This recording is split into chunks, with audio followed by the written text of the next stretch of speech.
Good morning and welcome to Yorkshire Voice Sport. I'm Tom Roach and today I'm delighted to be joined by the Chief Football Writer for the Yorkshire Evening Post, Phil Hay. Welcome, Phil. Good morning, Tom. On today's show we'll cover England's win against Spain last night in Seville, as well as Pontus Jansson's incident before the international break, which has left him in hot water with the FA.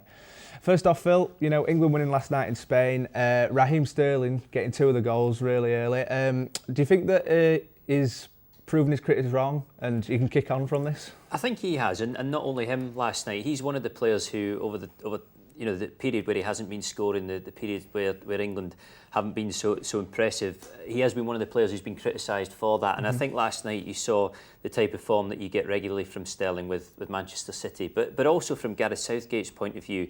You got a performance against an elite nation which was almost too difficult for Spain to handle. And again, the criticism of England under Southgate has always been that when it gets to the elite nations and the elite players like Modric in the World Cup, Perisic and others with Croatia, that was the point at which they were found out. But they competed well with a very good Spain side last night, deserved to win. And I think that first half is the best they've played under Southgate, and certainly better than any of the performances at the World Cup. Well, there was a bit of controversy last night. The penalty shout that Spain, weren't happy about, that they didn't get given.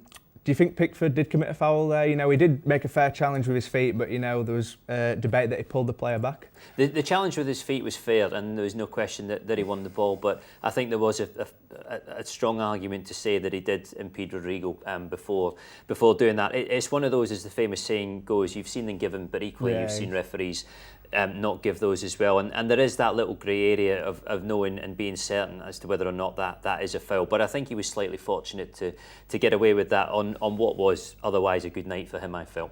Well, do you think that that's one of the best nights in England's modern history then? Because it was a good performance, as you say, against Spain. It's certainly the best under Southgate. I think they've had better nights and bigger nights than that in more critical games. But to win away against Spain, who are always extremely strong at home and particularly strong in Seville, is a big feather in their cap. Well, moving on now to the Anson incident before the international break. In his post-match interview, he criticised the referee heavily, and he's now been charged by the FA.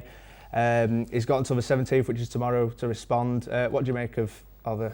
He was always going to get charged for his comments, not so much for swearing in the interview, but for accusing the referee, Jeremy Simpson, of robbery. That never washes with the Football Association, and they do take a very hard line on players who criticise specifically the performances, and more than anything, the integrity of the performances.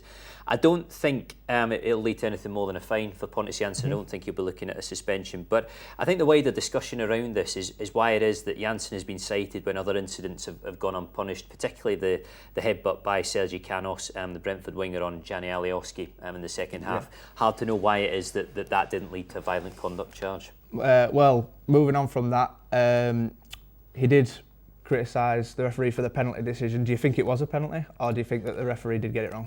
With hindsight, I felt it was a dive, but I have to say, in real time, it was difficult for us to tell from the press box, and on the basis that the linesman gave the decision for the referee, or advised the referee to make the decision, I think in real time they probably found it hard to judge as well. But to see it in second glance, it looked to me like Watkins was going down before he made contact with Peacock Farrell, and I don't think in hindsight that should have been a penalty. No, well, basically, he's criticised the referee. You can't swear. It is wrongdoing, isn't it? At the end of it is. I think he'll probably plead guilty. I think he would have a hard job denying his guilt with this one. It'll be a small fine. Unfortunately, and I think that's all we've got time for today, Phil. Thanks for joining us. Don't forget to follow us on YV Sport. Thank you for joining us. See you next time. Goodbye.